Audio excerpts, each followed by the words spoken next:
Apat na sospek ang naaresto sa ikinasang buy-bust operation ng Drug Enforcement Team ng Rodriguez Municipal Police Station nitong Hunyo 6 taong kasalukuyan sa Barangay Jeronimo, Rodriguez, Rizal.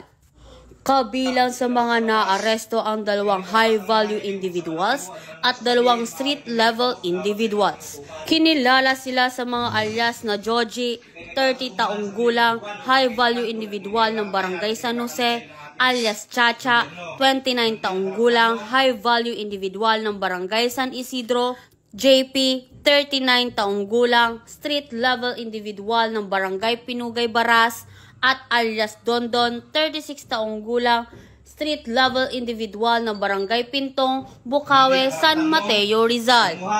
Nasamsam mula sa mga sospek ang 5 knot-tied at 5 heat-sealed plastic sachet na naglalaman ng hinihinalang shabu na may kabuuang timbang na 500 gramo at tinatayang nagkakahalaga ng 3.4 million batay sa standard drug price. Samantala, ang mga nakumpiskang ebidensya ay isinumite na sa Rizal Provincial Forensic Unit para sa kaukulang pagsusuri. Habang ang mga sospek ay sumailalim sa drug testing, sila ay sasampahan ng kasong paglabag sa Republic Act 9165 o ang Comprehensive Dangerous Drug Act of 2002.